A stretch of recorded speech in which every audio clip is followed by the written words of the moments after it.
తెలంగాణలో Marwadi go back ఉద్యమం చాలా ఉద్రిక్తంగా మారింది. పల్లె పల్లెకి ఈ మార్వాడి గో బ్యాక్ అని నాదం చేరుతోంది.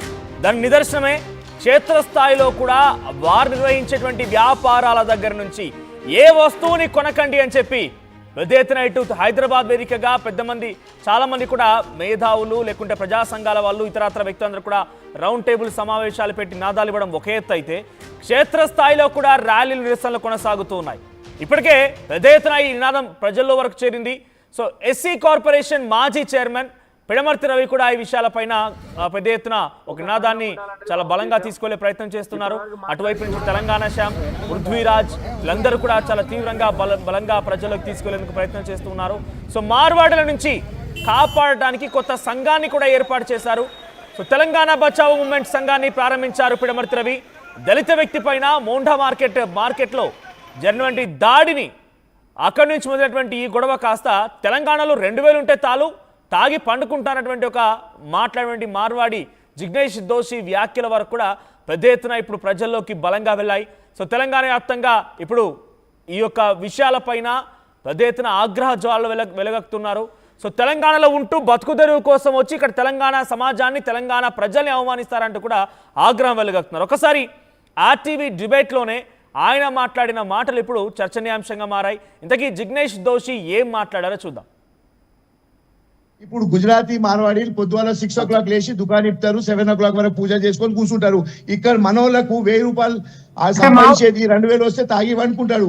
ఇప్పుడు గుజరాతీ మార్వాడీలు పొద్దువాల 6 o'clock లేచి దుకాణం ఇస్తారు, 7 o'clock వరకు పూజ చేసుకొని కూర్చుంటారు. ఇక్కడ మనోళ్లకు 1000 రూపాయలు సంపాదించేది 2000 వస్తే తాగి వండుకుంటాడు. ఇప్పుడు గుజరాత్ రైట్. అటు మోండా మార్కెట్లో జరిగిన గొడవకు సంబంధించిన తర్వాత స్టార్ట్ అయిన ఉద్యమం ఒకే ఎత్తు అయితే ఇప్పుడు జిగ్నేష్ దోషి ఈ వ్యాఖ్యల నేపథ్యంలో ఈ ఉద్యమం మరో ఎత్తుగా మారిపోయింది, రెట్టింపైంది. ఆర్టీవీ లైవ్ డిబేట్లో ఆయన ఈ రకమైనటువంటి వ్యాఖ్యలు చేసుకొచ్చారు. అయితే దీనికి నిరసనగా పెద్ద ఎత్తున రాష్ట్ర వ్యాప్తంగా ఆగ్రహ జాలు వెలుగక్కుతున్నాయి. సో ప్రస్తుతానికి అటు పిడమర్తి రవి కూడా తెలంగాణ మార్వాడి హఠావో మూమెంట్ని ఒక రకంగా ముందుకు తీసుకొచ్చారు. ఇంతకీ పిడమర్తి రవి ఆ మూమెంట్ విషయం పైన ఆయన ఏం మాట్లాడారో చూద్దాం. ఒక సంఘం ఉండాలన్నది మా ఉద్దేశం. ఇప్పటివరకు మాట్లాడింది కూడా గత ఉన్నటువంటి సంఘాల తరపున మాట్లాడినాం. అట్లా కాకుండా ఈ ఉద్యమానికే ఒక సంస్థ ఉండాలన్న ఉద్దేశంతో ఈరోజు ఈ సంఘాన్ని ఈరోజు ప్రకటించడం కోసం వచ్చినాం. మన సంఘం పేరు తెలంగాణ బచావో మూవ్మెంట్. మామూలుగా అందరిని అడిగితే బచావో ఆర్మీ, బచావో టైగర్స్ వచ్చింది కదా, టైగర్స్ ఆర్మీ అంటే అది వేరే రూపు తీసుకుంటుందని శాంతియుత పద్ధతిలో ఈ ఉద్యమాన్ని మనం నడపాలి. ఇప్పుడు ఆయన ఒక అతను ఇప్పుడు మా చెస్సినాలు 2000 తాగి పట్టరు అన్నారు. మళ్ళీ పైకేరి ఏం మాట్లాడుతున్నట్టే మేము సీఎంను కలుస్తాము, మమ్మల్ని రక్షించాలని కొట్టిందే వాళ్ళు. అంటే రేపు మనం ఏదైనా చేస్తే ఎంత పెద్ద ఎత్తున మన మీద మాట్లాడుతారో చూడండి.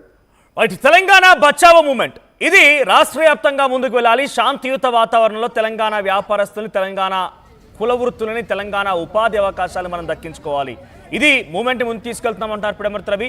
మనతో పాటుగా మాట్లాడడం ఈ అంశాలకు సంబంధించి సోషల్ యాక్టివిస్ట్ రాజ్ బోడా గారు, at the same time Arogyaswamy Joseph గారు ఇద్దరు సిద్ధంగా ఉన్నారు. ముందుగా నేను రాజ్ బోడా గారితో మాట్లాడతాను. రాజ్ బోడా గారు నమస్తే అండి. నమస్తే. రైట్, విన్నారా జిగ్నేష్ దోషి మాట్లాడిన మాటలు విన్నారా? తెలంగాణ ఇది ఒకటే కాదు, ఆయన నిన్న కూడా ఆర్టీవీ లైవ్ డిబేట్లో మాట్లాడుతూ తెలంగాణ వాళ్ళతో పని చేయించుకోలేకపోతున్నాం, తెలంగాణ వాళ్ళకి పని చేత కాదని మాట్లాడుకొచ్చారు ఆయన. సో మోండా మార్కెట్లో జరిగిన గొడవ ఒకే ఎత్తు అయితే ఆ తర్వాత మార్వాడికి సంబంధించిన వర్షన్ తీసుకునే నేపథ్యంలో ఆర్టీవీ లైవ్ డిబేట్లో నాతో పాటుగా మాట్లాడుతున్న సమయంలోనే రాజ్ బోడా మీకు చెప్తున్నాను ఈ మాటలని. సో అటు జిగ్నేష్ దోషి మాట్లాడిన మాటలు ఎలా చూడాలి? అది ఏమంటారు అంటే కాదు, సింపుల్, వెరీ సింపుల్. అంటే ఒక నా దృష్టిలో అది ఏమంటారు అంటే ఒక ఆధిపత్య ధోరణి, ఒక వివక్ష. టిపికల్ తెలంగాణ భాషలో చెప్పాలంటే కావురం మస్తీ అంటారు. అంటే అర్థమైంది అంటే ఇప్పుడు మేము ఏది గుజరాత్లకు పోయి వ్యాపారం చేస్తలేము, వాడికి అక్కడ బతుకుదెరువు లేక ఇక్కడికి తెలంగాణకి బతకడానికి వచ్చినోడు అంటే వాళ్ళకంటే మంచిగా ఉన్నామనే కదా వచ్చినోడు మాకు బతకడం రాదు, మాకు వ్యాపారం రాదు, మేము తాగి వంటాం. మరి తాగి తెలంగాణలో వండుకుంటే మరి మాకు ఎవరు కడుతున్నారు? ఇప్పుడు ఒక ఆటో డ్రైవర్ తీసుకుందాం, ఆయన పొద్దుగాలు వేస్తే ఆటో నడపకుండా తాగివంటే ఆయన భార్య పిల్లల్ని ఎవరు పోషిస్తున్నారు? వాళ్ళ పిల్లలకి స్కూల్ ఫీజులు ఎవరు కడుతున్నారు? జిగ్నేష్ దోషి కడుతుండా? మా తెలంగాణ అది సాంప్రదాయం అంటున్నారు ఆయన, అది సాంప్రదాయం అంటున్నారు ఆయన. ఏది సాంప్రదాయం? తెలంగాణ వాళ్ళకు సోకులు ఎక్కువ, కొన్ని పైసలు రాగానే సోకులు పడతారు, లేకపోతే ఇవన్నీ మాట్లాడుకొచ్చారు ఆయన, రకరకాల మాట్లాడుకొచ్చారు. ఏదో సాంప్రదాయం తాగడం అనేది సాంప్రదాయం అంటున్నారు ఆయన. వాళ్ళ ఆధిపత్యం చేయడానికి, ఇక్కడ ఉన్న వ్యాపారస్తులని చంపడానికి నకిలీ దందా చేస్తూ ఇక్కడి వాళ్ళని అవమానిస్తా అంటే, నీకు అంత వ్యాపార తెలివితేటలు ఉంటే అక్కడే పెట్టుకో, గుజరాత్లో పెట్టుకో, రాజస్థాన్లో పెట్టుకో. నీకు అక్కడ శాతగాకనే కదా ఇడికి వచ్చినావు. ఇప్పుడు మా హైదరాబాద్కి బిర్యానీ వరల్డ్ ఫేమస్. ఇప్పుడు కాదు. ఏది మా నిజాం గారు హైదరాబాద్ 224 ఏళ్ళు పరిపాలించిన నిజాం గారు రోల్స్ రాయ్ కార్లను తీసుకొచ్చి బల్దియా అంటే మున్సిపాలిటీ జిహెచ్ఎంసీకి రోడ్లు ఉండడానికి వాడినాం. How that is possible? మాకు శాతగానులకి, మాకు సన్నాసులకి, మాకు దద్దమ్మలకి ఇవన్నీ ఎట్లా సాధ్యం? మేము గుజరాత్ రాజస్థాన్ పోయి వ్యాపారం చేసుకొని ఆడ బతుకుతలేము. మా తెలంగాణోడు ఇక్కడ వచ్చే ఆదాయం సరిపోకపోతే దుబాయ్ పోతున్నాడు, లేకపోతే అమెరికాకు పోతున్నాడు. అంటే దాన్ని బట్టే మనం అర్థం చేసుకోవాలి. పొద్దంతా తాగివంటే మరి మా పనులు ఓడి చేస్తున్నాడు, మా డే టు డే ఖర్చులు ఎవరు భరిస్తున్నారు? ఇక్కడ వాళ్ళు వ్యాపారాలు చేయడమే అబ్జెక్షనబులా? లేదు బ్రదర్, వ్యాపారము ఫేర్ దందా చేయి, ఎవ్వడేమంటలేడు. ఇది కాంపిటీషన్ గా చెయ్యి, ఒక బెస్ట్ సర్వీస్ ప్రొవైడ్ చేయి. ఇన్నేళ్ళు కాదు, ఈ మధ్య కాలంలో ఈ వ్యతిరేకత ఎక్కువైంది. కానీ గతంలో నా చిన్నగా ఉన్నప్పుడు కానీ ఏ ఊరికి పోయినా, చిన్న టౌన్ కి పోయినా కానీ స్వీట్ షాప్ ఎవరిది ఉండేది? మార్వాడి వాళ్ళది ఉండేది. స్వీట్ షాప్ మాత్రమే. అది కాకుండా అఫ్జల్ గంజ్, ఇక్కడ బేగం, నేను ఇంటర్మీడియట్ చదువుకున్నది బడి చౌడి, సుల్తాన్ బజార్, రామ్కోటి. సో అక్కడ బడి చౌడి, ఈ యొక్క సుల్తాన్ బజార్, ఇక్కడ అంతా గుజరాత్ వాళ్ళది ఉంటుంది వ్యాపారం. ఏది ఆ యొక్క బట్టల షాప్, అనేక రకాల షాప్, ముఖ్యంగా బట్టల షాపులు ఎక్కువ ఉన్నాడు. సో అది కాకుండా ఇంకొంచెం ముందుకు పోతే ఆ యొక్క ఓల్డ్ సిటీ కంటే ముందు బేగం బజారు హోల్సేల్ లో ఏది మార్వాడికి చేసేవాళ్ళు. అంటే కొన్ని పదుల సంఖ్యలో ఉండేవి. అప్పుడు ఇక్కడ ప్రజలకు నొప్పి కాలేదు, ఎందుకంటే వాళ్ళు చేసే వ్యాపారము ఇక్కడ లోకల్ వాళ్ళకి వీళ్ళు చేసే వ్యాపారానికి సంబంధం లేకుండా ఉండే, కాబట్టి వదిలేసారు. కానీ ఇప్పుడు ఏమైంది? వాడు నకిలీ సామాన్ తెస్తాడు, సేమ్ ఒకటే తీరుంటాయి. నిన్న బ్రదర్ చెప్తున్నాడు, ఆయన బ్రదర్ పైన మర్చిపోయినా. సో ఆయన అశోక్ పైప్ లో ఏదో కొంటుండంట. ఆ మ్యానుఫ్యాక్చర్ తయారు చేసేవాడు గుజరాతీ వాడే. చూడ్డానికి సేమ్ ఉంటాయి కానీ క్వాలిటీ ఉండదు. సో ఆ తక్కువ రేటుకి 260 రూపాయలకి పైపు అమ్మితే నాకు 280కి వస్తే, నా ట్యాక్స్ జిఎస్టీ అన్ని కలిపేస్తే నాకు 300కి తక్కువ నేను అమ్మితే నేను లాస్ లో అయిపోతా.